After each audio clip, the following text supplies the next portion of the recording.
Je m'appelle Caroline Cornoux, je suis chirurgien au Centre de lutte contre le cancer de Clermont-Ferrand, au Centre Jean Perrin, et je m'occupe plus particulièrement des cancers gynécologiques et du sein. Ça s'explique parce que, effectivement, les patientes présentent très peu de symptômes. Et malheureusement, on n'a pas non plus comme outil de dépistage de masse, comme par exemple la mammographie pour le cancer du sein. Il n'y a aucun examen qui a fait ses preuves pour un dépistage de masse dans le cancer de l'ovaire.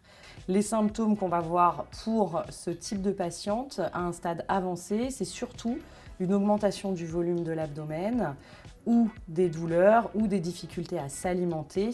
Mais malheureusement, on n'a aucun symptôme qui sera spécifique de la maladie. Les enjeux de la prise en charge des patientes avec une suspicion de cancer de l'ovaire, c'est la mise en place d'une démarche diagnostique rapide. C'est une urgence oncologique, il faut absolument pouvoir faire un diagnostic, et ce, rapidement, soit par une célioscopie, une prise en charge au bloc opératoire, soit avec une biopsie sous scanner. Tout ça, ça va nous permettre d'avoir les éléments sur le type de cancer ainsi que sa carte d'identité. Ces éléments nous permettent de mettre en place le traitement. Ce traitement, c'est une chimiothérapie et une chirurgie qui doit être complète. Bien entendu, la séquence de ce traitement sera discutée en réunion de concertation pluridisciplinaire. Un des autres enjeux, c'est le dépistage d'une éventuelle anomalie génétique qui prédispose au cancer de l'ovaire. Et ça, ce sera recherché au sein d'une consultation dédiée, qui est une consultation d'oncogénétique, pour pouvoir mettre en place un traitement, une thérapeutique adaptée à ces patients qui présentent une mutation.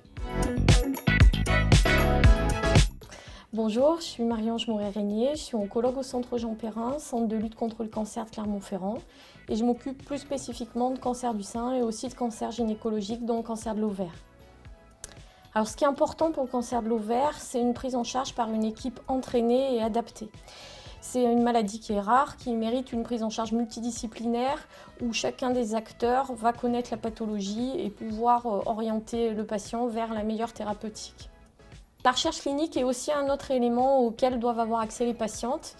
De nouveaux protocoles permettent des progrès thérapeutiques et donc l'avantage dans un centre anticancéreux, c'est d'avoir accès très tôt à l'innovation. C'est un événement qui me semble capital. On a beaucoup de chance que Cocon puisse s'arrêter à Clermont-Ferrand, puisqu'il y a peu d'événements autour du cancer de l'ovaire, contrairement au cancer du sein où c'est beaucoup plus fréquent. Et donc là, on va s'intéresser à une autre thématique qui est celle des soins de support, qui est celle de l'accompagnement des patientes, du bien-être dans la maladie, mais aussi après la maladie, avec différents sujets, dont l'activité physique, pendant, après le traitement. La sexualité, c'est un sujet tabou auquel pourtant nos patientes sont bien sûr confrontées et pour lesquelles elles ont souvent beaucoup de questions. Aussi l'accès à des associations, donc avec une rencontre avec d'ex-patientes, et puis un accès aux professionnels de santé pour toutes les questions qui auraient pu être non posées jusqu'à présent dans leur parcours.